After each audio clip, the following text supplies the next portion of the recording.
get in to close this out. All right, you guys see my screen?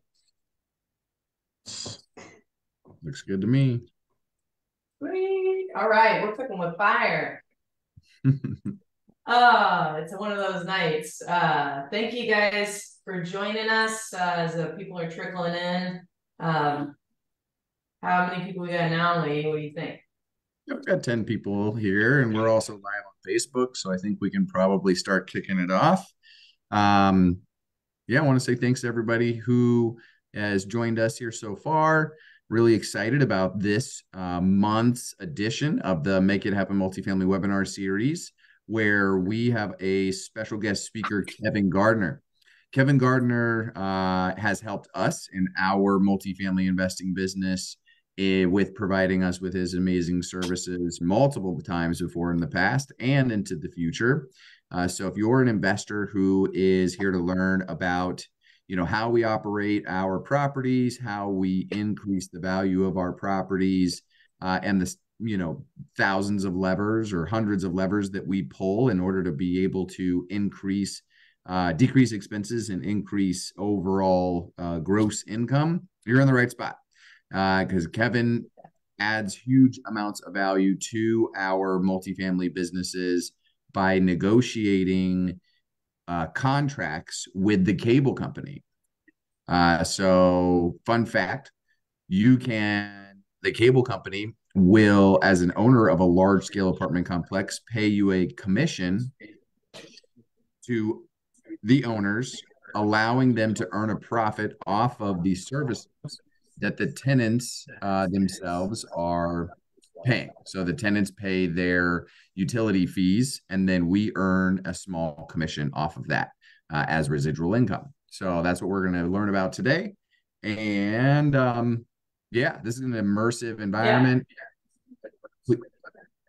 Please feel free to add, questions. I was gonna say, Lee, you're stealing. Sorry, your audio's a little delayed for me. It's like you're stealing Kevin's. All right, sorry. Yeah, go ahead. no, we're no. This is important stuff. So yeah, ground rules. Just make sure that you hold. We're gonna stop a couple times for questions and stuff. So you can raise your hand in the audience or type a question in the chat, and we'll stop in a couple places to get to your questions.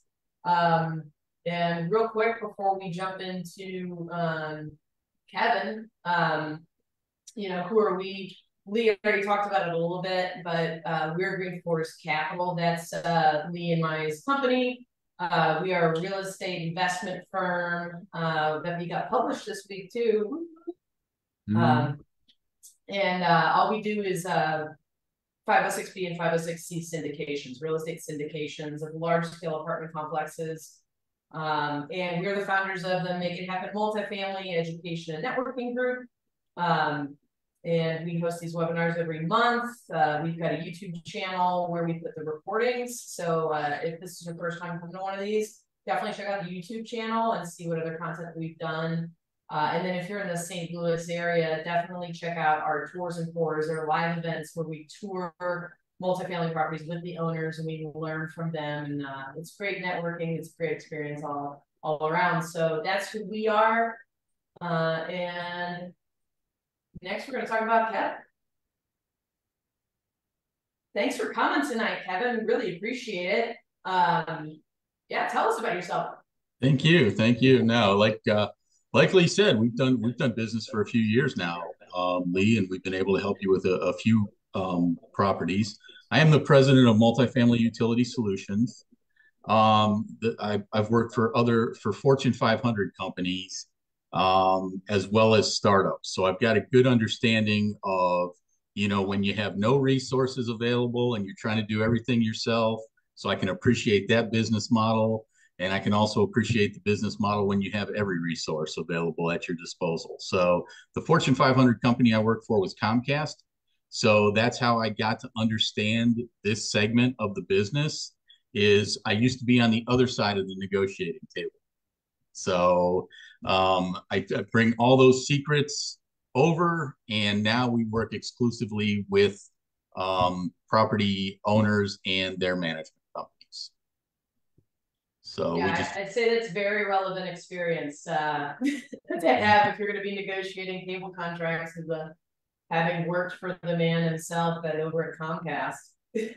yeah, well, you know, ironically, we when I first started the company, we were a third party vendor for Comcast and for Charter Spectrum, and we were doing this for them as a third party vendor. But then over time, they decided they wanted to take it all in house with employee based. So there we are sitting at one side of the table, and we're just like, well, let's just help the owners, because what we found is a lot of times, I think it's great that you guys do this, you know, these webinars for educational purposes, because a lot of times what we found was when we were approaching owners or their management companies as a representative of Comcast or Spectrum or whoever it was, the owners didn't know what we were talking about. They didn't realize that they could sign an agreement and generate revenue. So now being on the other side and helping owners understand the benefits is honestly, it's more rewarding. Yeah, absolutely. I can imagine that. And you know, just going to bat for them, making sure that they're getting the best deal, because like they probably might not have even known that this was an opportunity for them. You know, we find that very, very often. When I tell people what we do, the most common response is, well, we don't pay for their cable, so we don't need a contract. And that's where the education begins, is sharing with them, which we'll do in a few minutes here, about why owners do need contracts and why they can benefit from them. Yeah, and real quick, where are you located in the country? I am physically located in Northeast Ohio, right outside of Cleveland, but we do business across the country. Thank God for technology, right? But Yeah, yeah, we do business. We've done properties in the St. Louis market, very active in Texas, you know, Tennessee, I mean, all over. nice. Yeah, all 50 states. Yep, Love it. yep, yep. All right. Well, we're super happy to have you here tonight. Again, like your company's multifamily utility solutions. And what exactly does your company do? We like to pride ourselves on providing, just like it says, solutions regarding utilities for everybody in the multifamily space. Now, our specialty, what we do in-house and handle personally, is the cable and the internet contracts, given my experience. But we early on, we had a lot of our owners come to us and say, well, what about this utility? What about that utility? What about this utility? And we recognize we're not subject matter experts in those areas. However, we have a network of affiliates that are subject matter experts. So anything related to utilities, whether it be electric, whether it be trash, whether it be water, you know, whatever it is related to utilities and multifamily, we've got a subject matter expert and affiliate who handles that, because that's all they do. Like, we really only do cable and internet contracts. We've got people on our team through affiliations that only do electric, for example, or only do trash removal. So we found it better. You know, I was talking to somebody earlier today. It's like, you know, we as a, you know, if I was a physician and I was a GP, right, you know, just general practice, and you needed something related to, you know, nerves or heart or brain or something like that, I have these affiliations where I can send you to a specialist who that's all they do. They do heart, they do brain, they do lungs, whatever it is. And we are the specialists. So we're the general in all things, but we're the specialist in cable and internet contracts. It's so helpful when you have someone and you go, and I'm a big believer in having and doing business with people that are amazing at that one thing that they do. And that's why we turn to you when it comes, you know, when we acquire a new property and the property, you know, whether it does or doesn't have a contract, we touch base with you on the cable contract. Yeah, and we appreciate that. Yeah. So, you know, you know, we try and do everything we can through utilities to help improve the net operating income for that property. And obviously that comes in two ways. We can increase revenue. And for the most part, that's what the cable and the internet contracts do. We increase revenue through those. The other thing we can do is decrease expenses, and that's where the water, the trash, and the electric come in. We're going to talk mostly tonight about what we do, what our specialty is, which is increasing revenue through cable and internet contracts.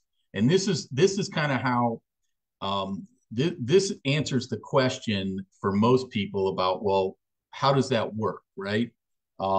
Lee kind of told you in the intro what we do. Now this is how we can do it.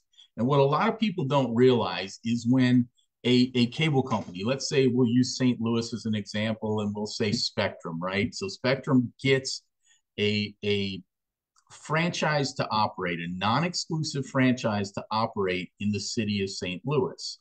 All that does is that grants them the ability to use the public easements. It doesn't grant them anything past that. Providers still need, so Spectrum still needs permission from anybody when they go onto their personal property. So let's say you're a homeowner and you sign up for Spectrum and they give you that long work order and say, sign here. You're giving them permission to be on your property to provide service to you. Now, in the multifamily space, let's say I'm a resident and I want Spectrum, but Lee and Megan own the property. I can't give the permission to Spectrum to come on your property to give me service. So you're the gatekeeper there, right? You have value to them because without your permission, they're not allowed to be on your property to provide service to me, who's going to become their customer. And so the amount of that value, though, depends on the type of agreement and the type of rights that you're granting to them. And that's where we step in. And that's what we're going to talk about next is there's 4 basic types of agreements, right? One, which is gaining a lot of exposure, is called bulk build. This used to be very uncommon, but now it's becoming more and more common. And we'll walk through bulk build in detail and exclusive marketing in detail about what it means and what the pros and cons are for both of those types of agreements. And then non-exclusive marketing and access only are less commonly used and really don't have as many advantages, but they do have some. So once we go through bulk build and exclusive, we'll touch on those two. But I know we'll pause for questions after bulk build and after exclusive marketing, I think, because those are nice breaks and they're very specific to themselves. So a bulk build agreement is where you pay for the service for all your residents. And it may be video, it may be internet, it may be both. So essentially what you're doing is you're providing that as an amenity for all your residents. So I tell people, think about this the same way you'd think about if you're going to invest in a fitness center or you're going to invest in a pool that you don't already have, you're going to add an amenity. You have to decide, is it worth it, right? If I'm going to spend a certain amount of money to do this, am I going to get a return on that investment? Am I going to be able to either, have more occupancy, higher occupancy, or am I going to be able to raise my rent enough to offset those costs? So it's really an amenity. The typical bulk agreement is for 5 years. So you are locking in to a commitment, an expense liability for 5 years. The other thing we always negotiate for is a 1-year ramp period, because when you're adding that expense, you may not be able to add it to the rent right away. You may have to wait for leases to expire. And so they give you a 1-year period to get all new leases with that cost baked into it. So that's why the 1 year is necessary and recommended, and we always negotiate that for you. So in this situation, Kevin, apartment owner that owns 200 apartments is officially paying for the internet or video service for 200 apartments. And then that After the 12 years. is Or after the 12 months, yes. yes, after Yes. okay, yeah, after the 12 month ramp up period. Yes. And then they're basically making that cost plus some profit into their rent, right? Correct. Right. Correct. And that's where it becomes an individual decision, right? I mean, can you cover that cost? I mean, depends on what rents are like and how competitive. And if you're already 100% occupancy, you know, is that a good thing or a bad thing? We actually find bulk build service agreements more likely to be in A-class properties than B's or C's, because the folks in A-class properties tend to be more focused on the amenities that they're getting less than the actual like dollars that they're paying. I mean, certainly they're you know not going to pay an extra $1,000 to get internet service or anything ridiculous like that, but they're less price sensitive and more focused on convenience. You know, because those folks tend to be working, you know, and not at home, and don't their discretionary time is more valuable to them. So some of the benefits to this, and this is how you generate revenue, right? There's something called a door fee, and that's a one-time payment that goes from the cable company or the internet company, because AT&T, you know, Frontier, Quantum Fiber, all the folks that used to be phone companies and now are providing internet. We can do these deals with them as well. So you get a incentive to sign this agreement, because the cable companies, the internet companies, this is their preferred way to deliver service. This is the agreement. If you said to them, which agreement should we enter into? They're going to tell you bulk, because they send one bill, they count all the customers, they preserve their revenue, they block out any competitors by default, not you know through contract, but by default. Nobody else is going to come in there and be like, oh well, everybody's getting free service, but we want to go in there and try and sell our service, right? So they're keeping they have a competitive advantage. So they're going to absolutely want you to do this, and as an incentive, they're going to pay you more in a one-time upfront payment than they will for an exclusive marketing agreement, which we'll go over next. So this does have the highest incentive dollars. But at the end of signing this agreement, you're paying money back to them. At the end of signing any of the other agreements, you're not paying money back to them, right? So, you know, the other one is another benefit is that if you can mark it up more than you're paying and make sure you get that on every single property, every single unit, then you could potentially make money off that. But it depends on, you know, what your circumstances are. So there could potentially be the initial revenue stream, which is the one-time payment, and a secondary monthly revenue stream, which comes from the markup of what you're paying. And I've got a financial example that we'll show you in a minute that maybe illustrates this a little bit better. So the drawbacks obviously is you're going to have to increase your rent charge.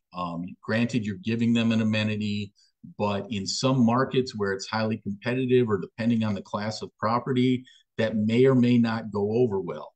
And if we do anything at your property that hurts your occupancy rate, let's face it, I can't make up for a lower occupancy rate with a few dollars from cable. So that's something else to keep in mind is if you do this, what's the impact it's going to have on your occupancy rate. So as we mentioned, you know, after that 1 year ramp up period, you're on the hook for 100% of those units, regardless of whether or not they're occupied or if the tenant uses it or wants it. You have that liability for the next 5 years. These agreements are virtually impossible to get out of unless you pay out the remaining balance, which at that point you might as well just stay with it, right? There's sometimes a slight discount because, again, they're not going to let you out of this because this is the agreement they want you to be in.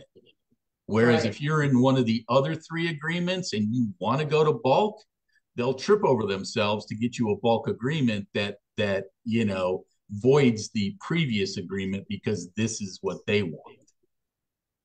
And there's no way, like, if you're doing bulk, you have to cover 100% of the units. Like, you can't like adjust for vacancy at all. You can't be like, No, just 95. Like, we'll no, figure out the rest. no, because for them, how do they know? Do they Right. then need to audit? Then the billing's going to be adjusted. The reason they're giving you that discount is so that they can send out one bill and then boom, it's all done, and they're not having to adjust it all the time and things like that. So yeah, there is no, trust me, we've used every argument in the book. Yeah. And the other thing I'll tell you is if you're buying a property and you're trying to reposition it from like a B to an A and you're renovating units and you think that renovation is going to take longer than 1 year, we don't recommend bulk because there's no way to extend that ramp period. So if you're buying this property and you're saying, okay, we're going to do 3 years of renovations, during the years 2 and 3 of renovations, those occupancies, you're still going to be paying for those. So the only time I've seen a bulk come lowered was when there was a fire in one of the buildings and they were totally just they were just level. That was the only time I saw a a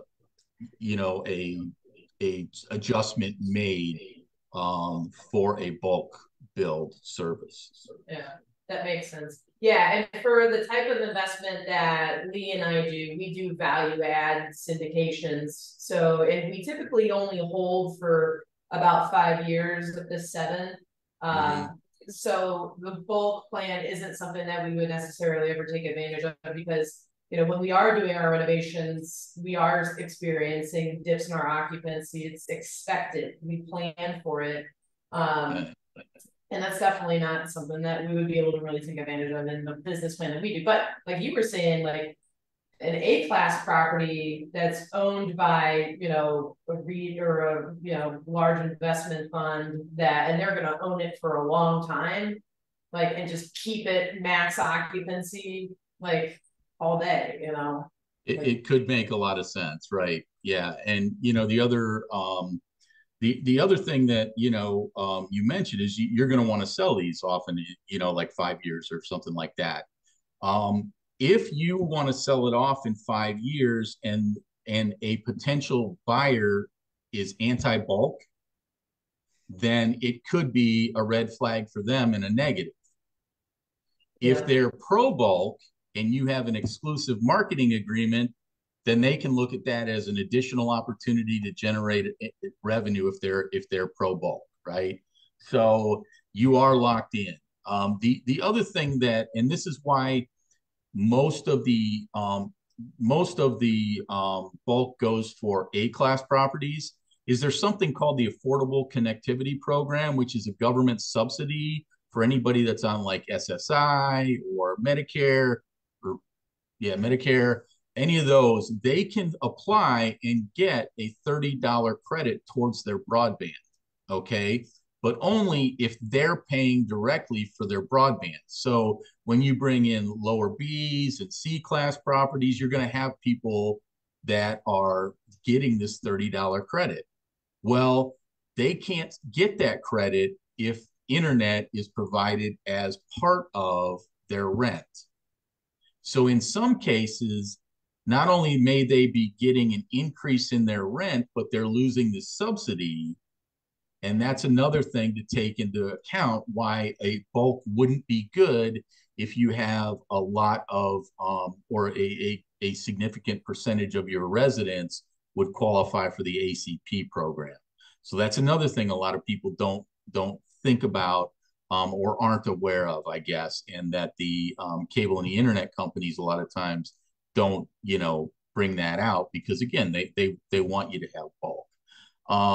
The other thing is, some of these providers offer promotional rates, and if I just moved into and I'm a new customer of theirs, maybe I'm on a promotional rate, and maybe even with the discount, what you're buying it for, but what you're trying to charge as an incremental on the rent, if I may be on a promotional rate that's slightly lower than the charge that you've applied for internet on their rent.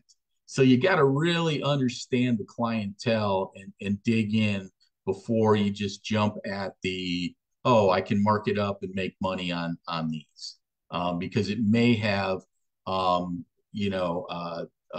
blowback effects on your residents that were unexpected that you didn't think about. So the other thing is that while we do most of our business with the people who are already on property, there are others out there too. There's new companies all the time that are coming up and trying to target multifamily.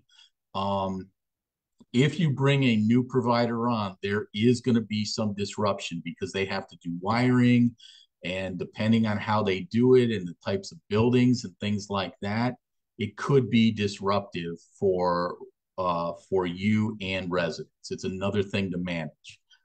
Think of it, as you're doing renovations, right? This would be just something else that you'd have to deal with. And depending on how long ago you did your renovations, you may or may not want to throw something else on top of that. So these are all things that we consider drawbacks, or at least, red flags, or things you need to take into account before deciding on or committing to a bulk agreement.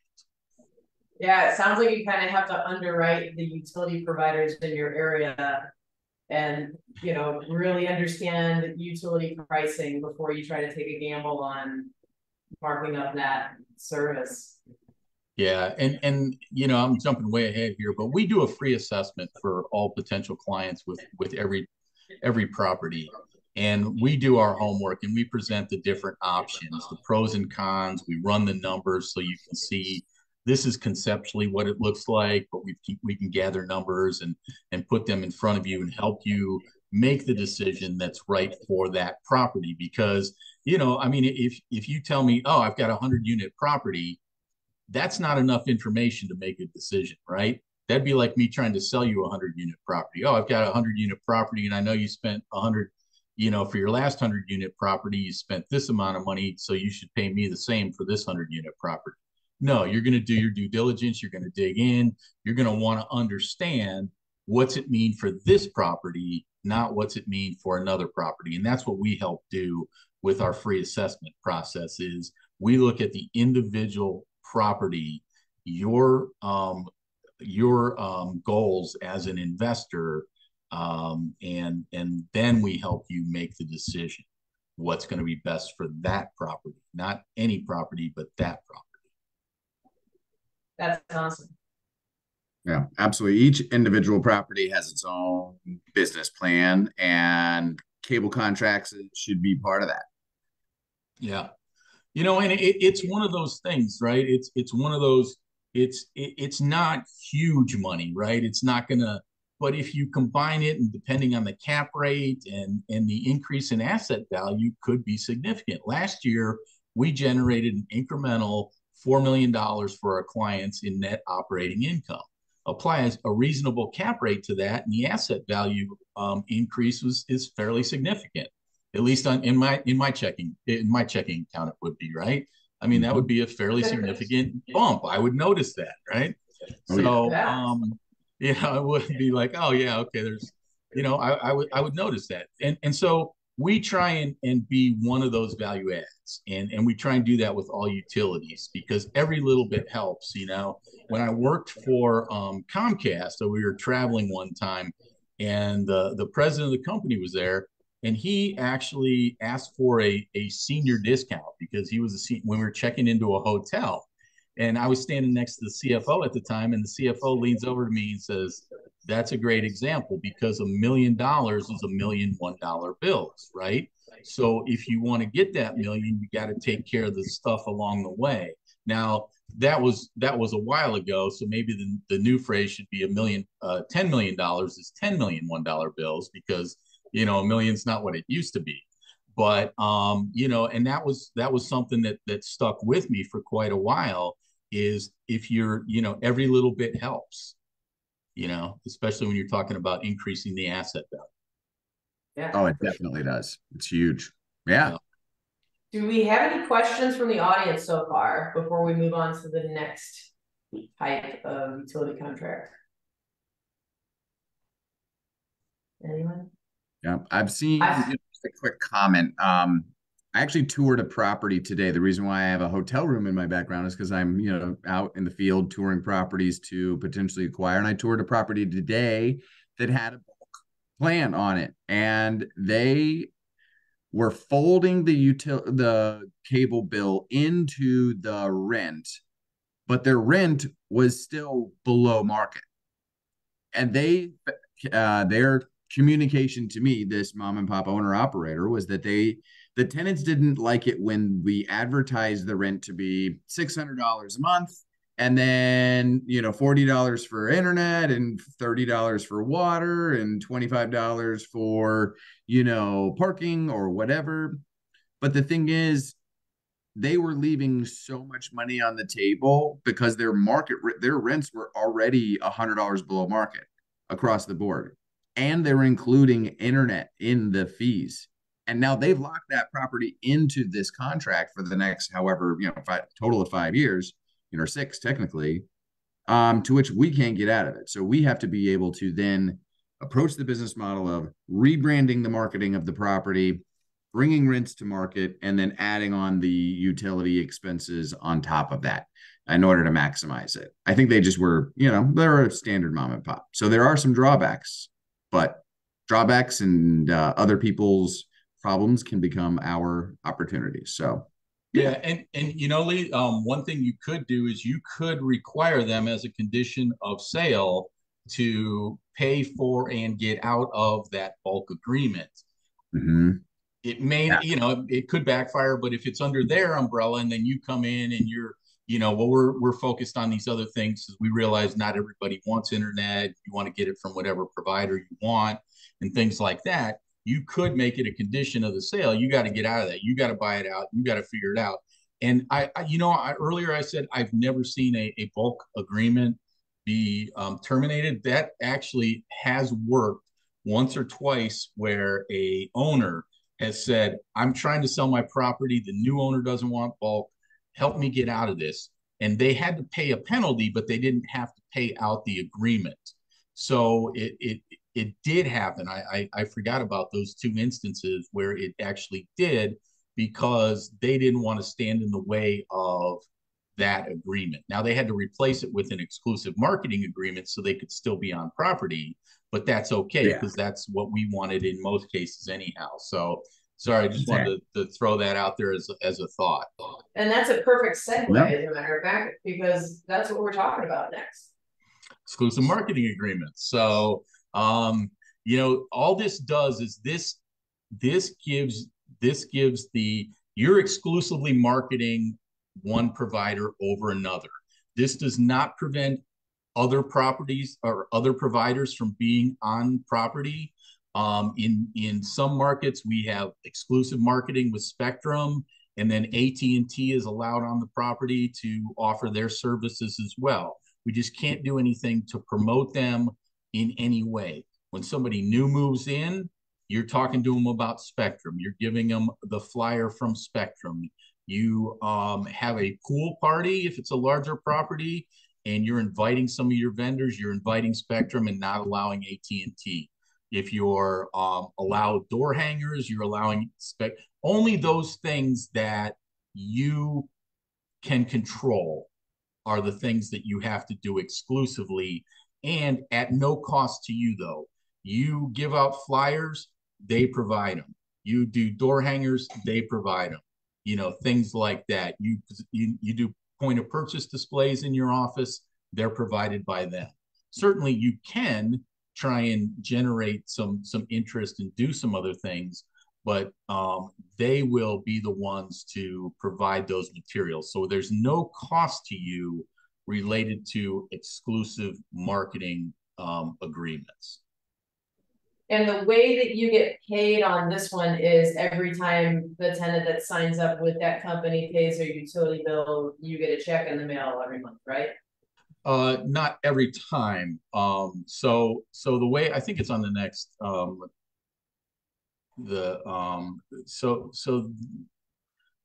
so your residents still sign their agreement individually. You're not obligated in any way, and there's no cost.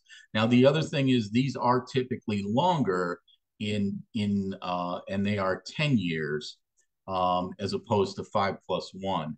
What you're talking about, Megan, is the revenue share. And the way revenue share is calculated is it's in the agreement.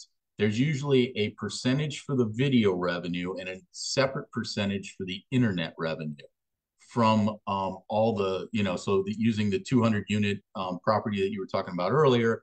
What they'll do is they'll go in and they'll tag every one of those addresses with a specific code. And then at the end of the quarter, it's paid out quarterly, one check per quarter. At the end of the quarter, they'll run a report that says how much revenue did we get from all these with this same code on them, and then times whatever that percentage is for video, and how much internet revenue did we get times that percentage, and then they send you a check. And depending on who the provider is, they also send along a report that shows how many people bought service and what the revenues were and things like that. So you get a percentage. So you want to market them, right? Because the more people that have service, the more you will get. So you want to market them to generate more. The video percentage is usually, actually always, no, usually less than the internet, because the cable companies' margin on video has been squeezed over the years, and their margin on video is much less than it is on internet. Internet is really all they care about. Depending on the provider, they may not give you anything for video because there's really not a lot of money in margin left in video, because they've got all the programming costs that they're paying to the channels. Whereas on the internet side of things, the margins are significantly better. So you will get more on the internet side of things. Again, there's no expense to you. There's no liability here. If you do want to convert from exclusive marketing to bulk, you can do that. You do also, in this scenario, get a one-time door fee.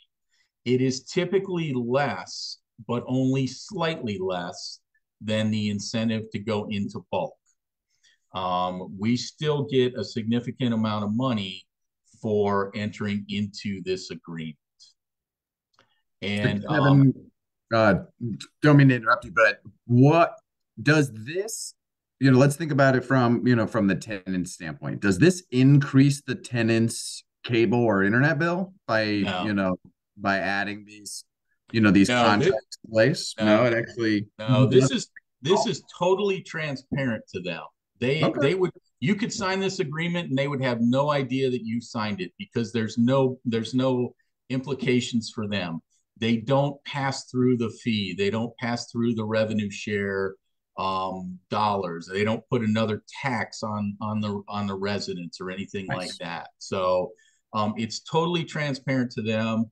They're governed by their rate card for that municipality. So they can't charge these residents any more for service than they charge people across the street, because each municipality has a rate card that must be applied universally. Now, they can give promotional rates off that, but they can't go higher than the rate card that's filed with the municipality. That makes sense. Right, and then any tenant that has like a special Medicare payment or whatever, they can use that, like we were talking about in this situation. Correct. And I'm excited to see how it all adds up for our investors and for our business. Yeah, and see what the true effect is. Well, I think the great thing is for anybody that's investing with you guys is you're taking care of all these dollars, right? You want to get to the $10 million, so you're picking up the $1 everywhere you can get them and trying to add value to that property and increase the return on the investment by doing all these little things. They may be little, but they add up. And Oh, I definitely. know, yeah. And you'd be surprised at how many people I've talked to that have said, "Oh, I didn't even know that was possible." And once we tell them about it, certainly they want to do that. But not everybody that is doing syndications is aware of this. So the fact that you guys are is great news. Every little Yeah, bit matters, especially when the value of our assets increase at such a drastic rate for every additional dollar that we can add to our net operating income. So yeah, I'm excited to see, on the numbers, which I think are on the next couple of slides, and we can do some math and see how much we increase the value of our properties by working Yeah, with you. well, I mean, the other thing is that you not only get the one-time fee, the door fee, right? The one-time influx of cash. And I can Mhm. tell you, I've had investors use that for a variety of different things. I had one in Tennessee who, when they got that, because they were an early investor, they took that and dumped it right back into the property. As they were raising rates, they took that money and put it right back into the property. I think they upgraded or replaced a pool deck they had that was showing needed some deferred maintenance.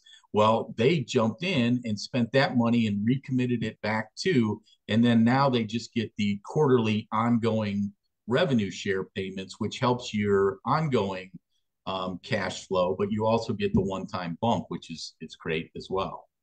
Oh yeah. How yeah. much is that one-time fee normally, approximately? How much is what the The, one-time the fee? Oh, yeah. you're gonna ask me my least favorite question in this entire. Come on, Lee, you didn't ask that yesterday in rehearsals. You should have been prepared. How much is it? Yeah, So that's the well, the answer is it's going to vary. okay. It's going to vary. Size of the property, who the provider is. Some providers are more aggressive than others. It depends on how competitive the market is. Right now, Dallas is a hot market. St. Louis is a great market as well. But then you go out and, I'm not going to get you as much in Billings, Montana as I'm going to get you in Dallas for a 100-unit property. It's just not going to be, you know, even the same company, but in different regions has different policies because their competition is different. Hmm. So Hmm. boy, I hate Makes that. sense to me. Hate I that think I question. remember ours being something close to $100 a unit, something close to it. I don't think it was a full $100, but I think it was something close to that. I think yeah, it depends on which property. I think a couple of them weren't because they're if you've got 100 units and you're in a relatively major market, you Mhm. should be getting a hundred plus. Yep.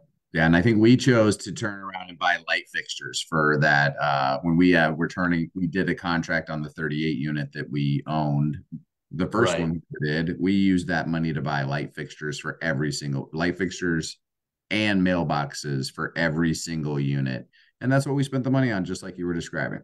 Oh, Yeah. and that brings up a great question too. So Kevin, what size properties can really take advantage of these utility contracts? I know obviously we're talking the bigger the better for bulk purposes, which is one of the Right. reasons why we love large commercial, but like how small can we get and still get one of these? Well, it really comes down to leverage, right? I mean, and the more units we have, the more leverage we have. Um, Absolutely nothing less than 20. 100 is the sweet spot. At 100, additional incentives we can get additional incentives. The benefit to having us work with us is that we aren't only taking the Green Forest properties, but we're taking properties from Keystone and Phillips and Windmass and others, and we're creating almost a pseudo portfolio that we're negotiating on behalf of. So I've done so much work in Texas, for example, with Spectrum, that anything over 20 they're just like, here's your deal.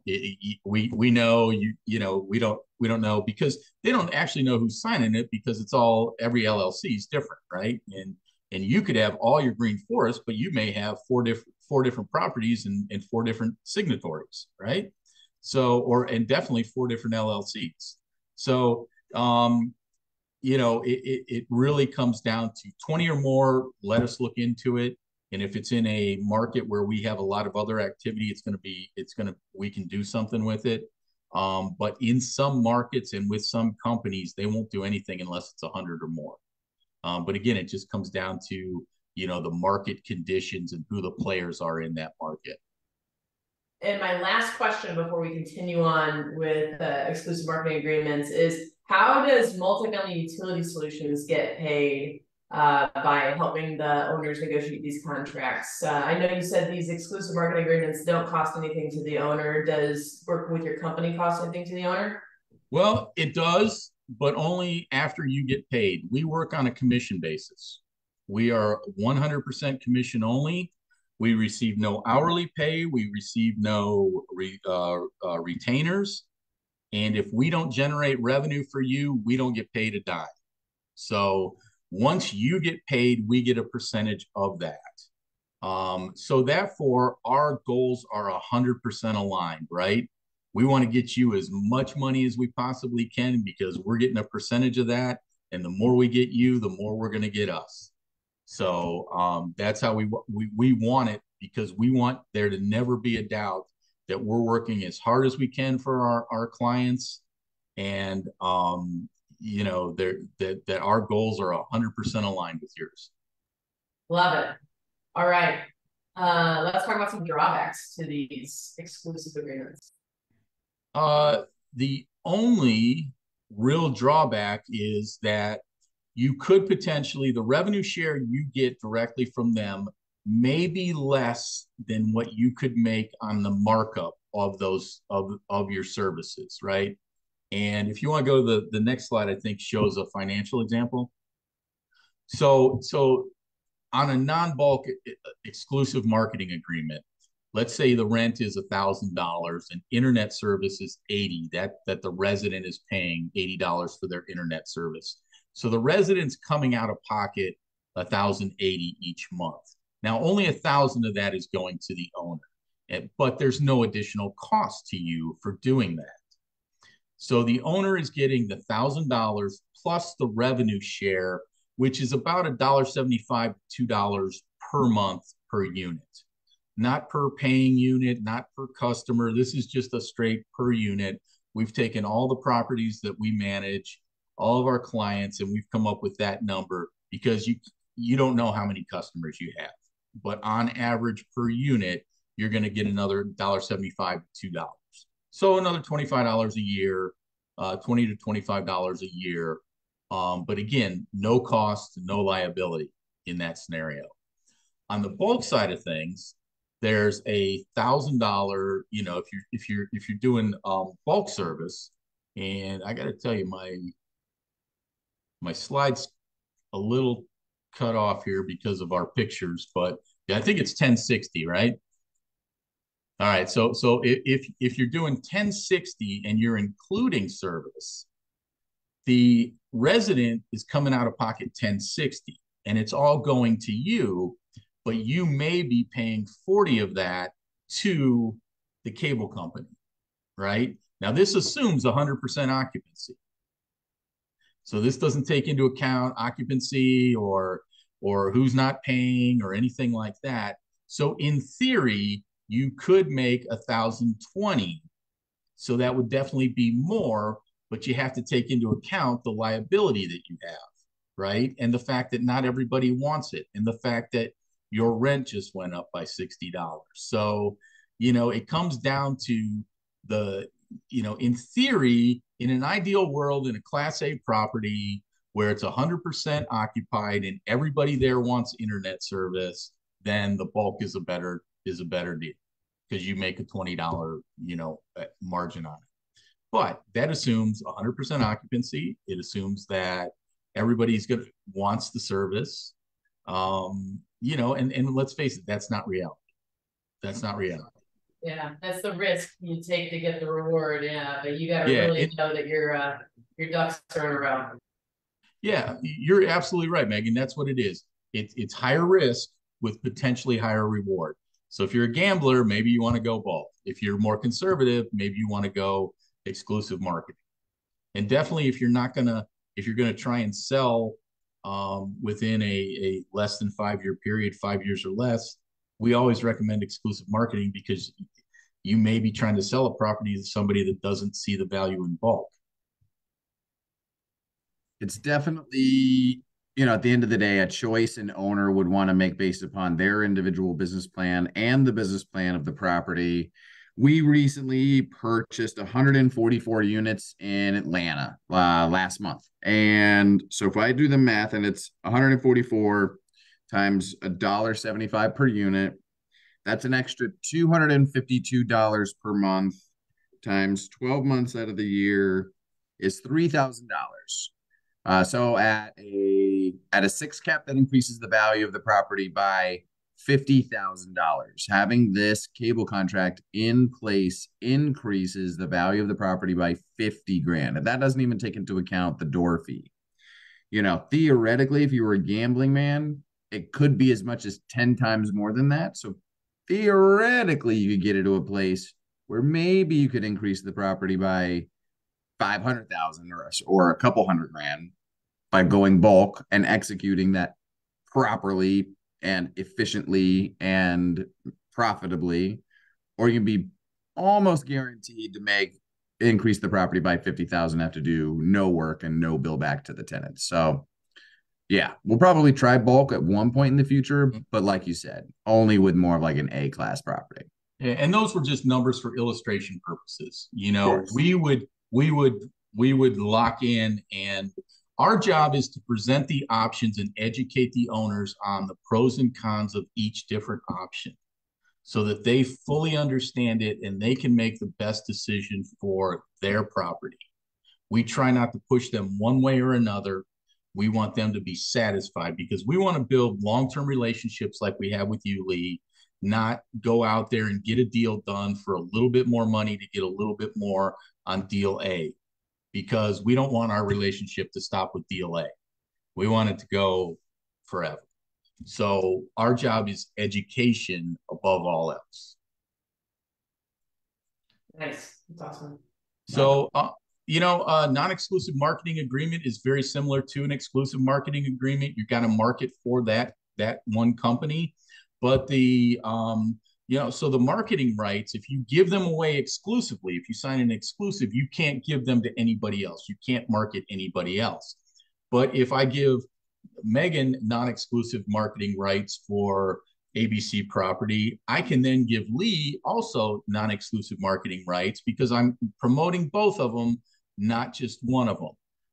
I can get compensation for that, and I can enter into multiple non-exclusive marketing agreements, but Lee's going to give me less as the owner if he's getting non-exclusive marketing rights than he is if he's getting exclusive marketing rights, because his return on investment is not going to be as great if he's fighting for customers with Megan and I'm promoting both of them, as opposed to if he's the preferred game in town and everybody that moves in is saying, hey man, go with Lee, he's the guy, you got to take his service, it's much better than Megan's, don't all that kind of stuff. Sorry, Megan, I was just it was just for an example. I disagree, but that's right. It's that's another webinar for another time. So so that's how those work, and we do some of these because we actually inherit some properties have multiple providers, and some of them may already have a non-exclusive marketing agreement, but don't do an exclusive marketing agreement and then turn around and do a non-exclusive marketing agreement. Some people think, well, it's non-exclusive, so it's okay to do that. It's not. It's a violation of the exclusive marketing agreement. Years. Yeah. Yeah, and I've recently had to undo a couple situations where people bought properties and didn't realize that this was what was going on. The other ones are access only agreements, and you're basically saying, I'm giving you permission to be on my property. They're not giving you any compensation, but you're not giving them any special rights. Sometimes we do these so that I think the example we used yesterday was, for wiring purposes, right? Let's say you don't want to have an agreement in place, or sometimes if it's a smaller agreement and they're not willing to give you compensation, but maybe there's some wiring that needs corrected on site or anything like that.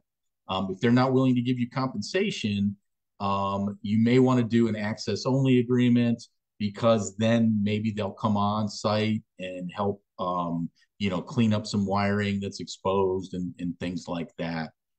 So those are almost like maintenance only agreements.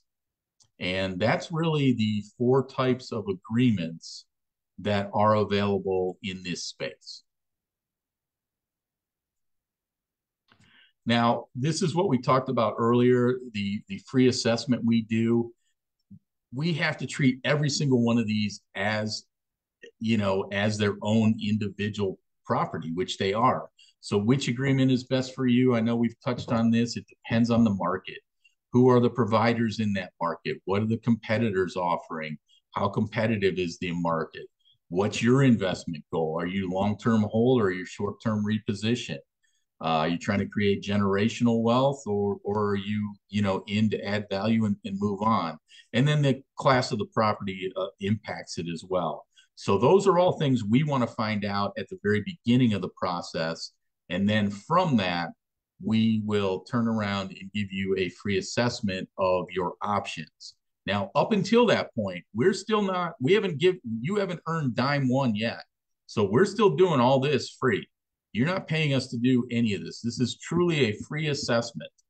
And all we need for that is the name of the property, the primary address with the zip and the number of units. And you can just simply email that to me. You can call me and give it to me. But that's all we need. And we will turn around a free assessment. We'll schedule it with you and we'll say, Megan, we have all the information from all the providers. When do you want to, I usually send it to you in writing first so that you have it, because in some situations like yours, you may have other investors that may want to see it and may not be available for a call. So I want you to at least have the terms available. And that's how our system works. That's how we generate incremental revenue for property owners. Well, we've definitely utilized your free assessment on multiple assets. Each and every time we get a property under contract, we reach out and have you evaluate the property and help us come up with the best business plan when it comes to our utility contracts, specifically cable and internet. Yeah, I know, but the last 2, we didn't get anything done because they already had contracts in them, but that's okay. That's okay. Because now what we know, so we maintain a Salesforce database too. When that contract comes up for renewal, you're going to get an email from me saying, Lee, it's time to renew this. Let's go get another door fee, or let's improve the terms, or do we want to do something different?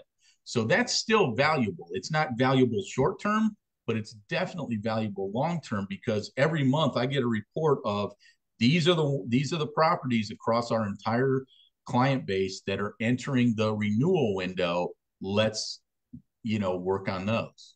Sorry to interrupt, but yeah, I mean, it's an ongoing process.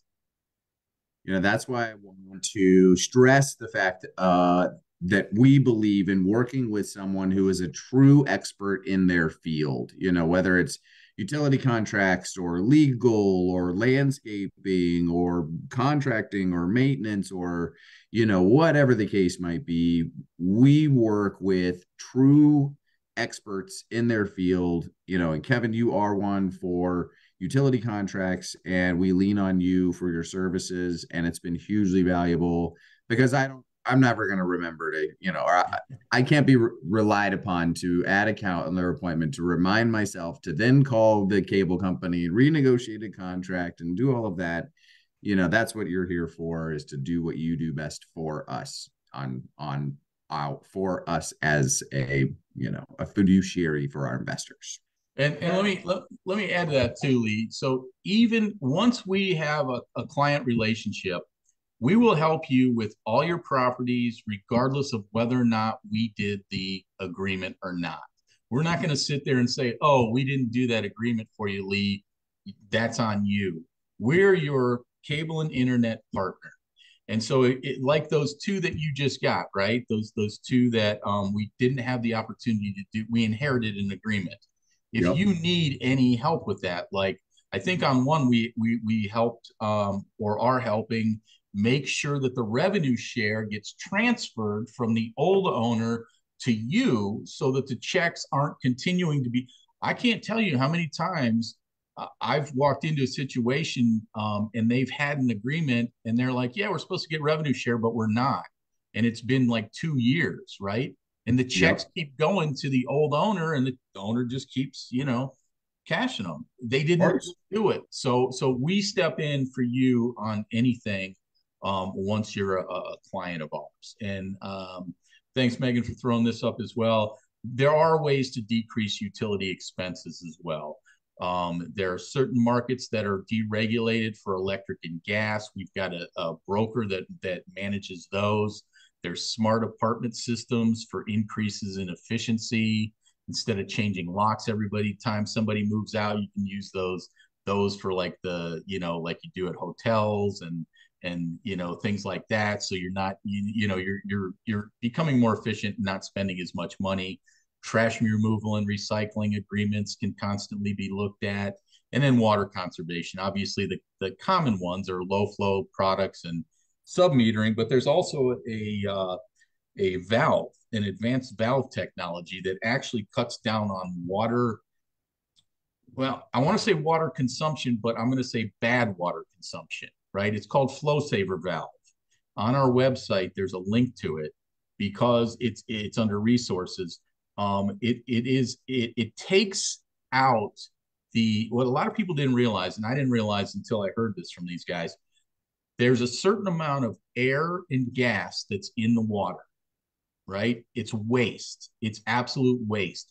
But they've got this valve that they put on the property side of the meter and it takes it out. So the end user's experience is the same, but it's taking out all that. So they're getting only good water and it actually cuts down on metered usage. Mm-hmm.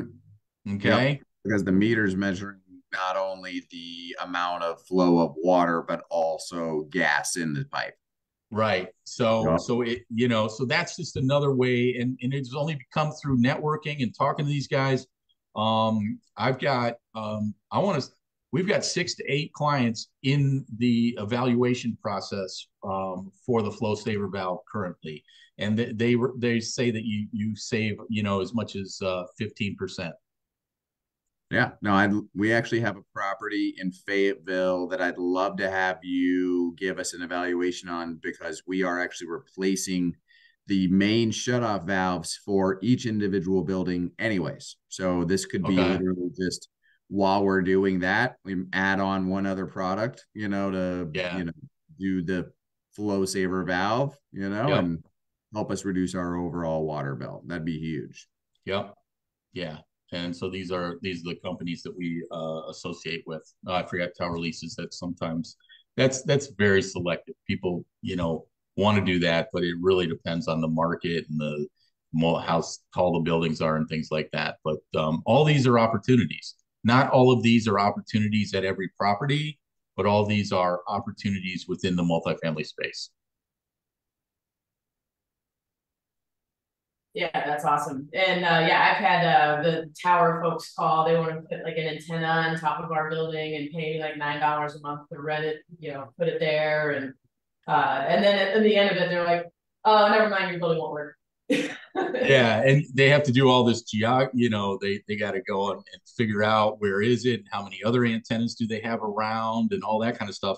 If you have the right building in the right location, it can be lucrative, but it's got to be the right building in the right location to do that. Does it Yep, help if yep. it's right next to a freeway? Like if the property is right next to an interstate highway? It depends on how many other if there's a need. Okay. It could, Okay. but also downtown metro areas are, but at the same time, there's other buildings you're competing with. So it really does come down to what are the specifics? How many other buildings are around you? How many other buildings, how many other antennas? Do we need another antenna in that location? Makes I wish sense. there was more easy answers, but I guess if there was, you wouldn't need me, right? Yeah.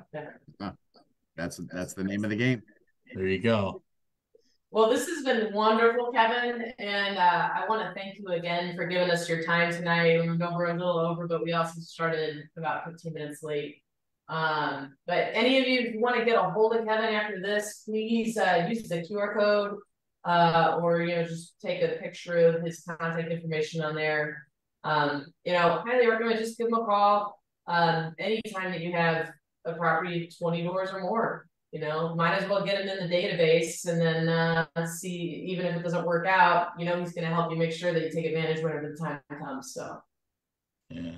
Thanks so much, Lee and Megan. I appreciate it. It's always good to connect with you guys and hear more about what you guys are doing too. Yeah, love it. Growing together. Absolutely. Yeah. Thanks, Kevin. Yeah. Outstanding. Well, we appreciate everybody who's stayed on so far, stayed on this long, and we're able to figure out how to get on the webinar this time because it was a little confusing in the beginning. But thank you for being here.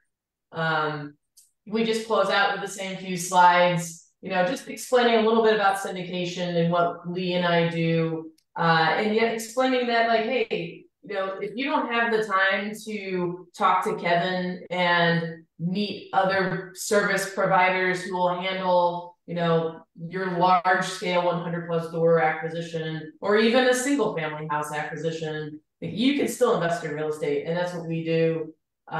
We help people share in the ownership of a multi-million-dollar asset that we do all the work on. So you can keep doing what you're good at, which is whatever you're good at. Don't learn how to do change toilets or negotiate utility contracts. So moving on, quickly, how does the syndication work? The active partners, that's what Lee and I are. Lee and I are the folks who are finding the deals, underwriting the deals. We're doing this full time. We're making relationship with brokers and other people in order to get leads on opportunities, and then putting together the business plan, pulling together the team, maximizing the opportunities, reducing the liabilities, and the passive investors invest the money so that we can execute the business plan and then return them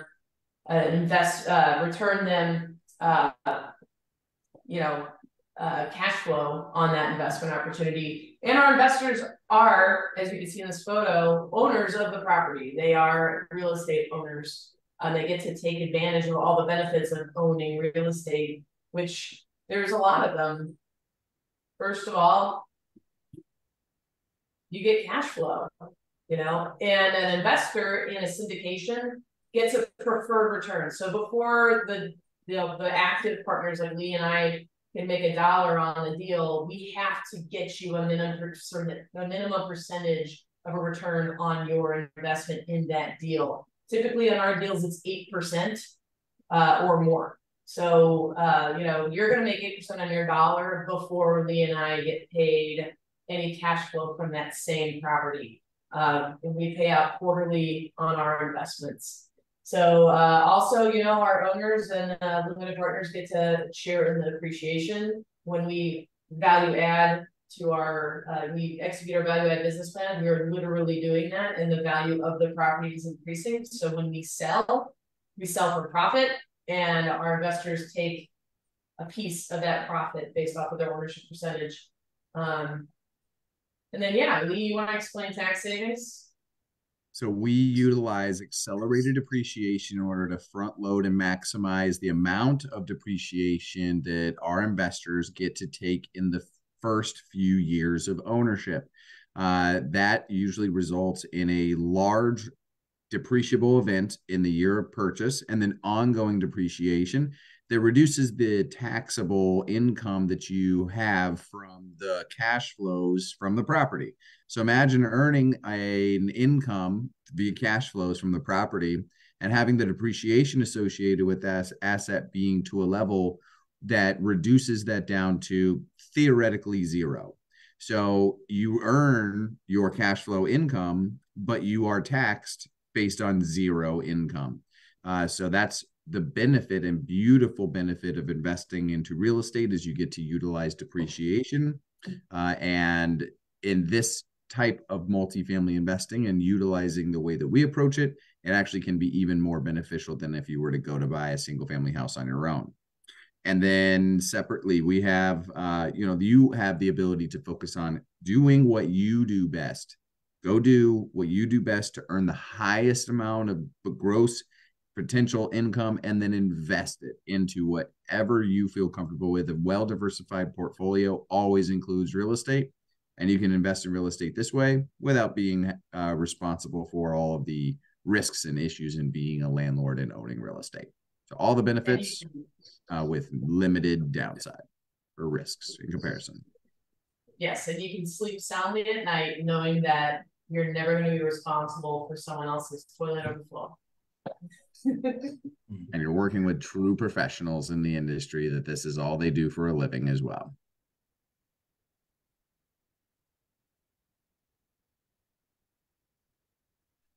All right, so there are two different types of investors. There are, and the SEC categorizes it into two separate buckets. You have accredited investors. You can use the link to be able to find exactly what the definition of an accredited investor is today. But an accredited investor, last I checked, was earning $200,000 a year or more as a single person, $300,000 as a couple, and then or including having a net worth of $1 million outside of the equity in your own single family home that you live in. There are also some other caveats, like if you are a financial advisor holding a Series 7 or Series 66 license, you're automatically qualified as an accredited investor as well. Then you have non-accredited investors. That's everybody else. Anybody else who, isn't a millionaire or doesn't qualify on $200,000 a year in income. Now, there's two different. There's a caveat to that, though. The caveat to everybody else is that we have to know you. Yes, we have to be connected to you in order for you, a non-accredited investor, to be able to invest in any of our deals and only a certain type of deal, which is a 506B type syndication, which does not allow marketing. So we have to be connected and have a substantial relationship before we bring you an opportunity. So the call to action is to reach out to us to create a relationship with us ahead of time. Whether you are an accredited or non-accredited investor, we want you to be knowledgeable about the process, about our deals, how we find them, how we underwrite them, the entire process. And we do that through a 4-phone call, step-by-step process. It takes about 20 minutes per phone call. It can be longer, it can be shorter, but usually it takes us, a little over an hour to get to know each other, make sure we have a substantial relationship, make sure we're a good fit for you, and vice versa. So we'd love to have you reach out and schedule that call.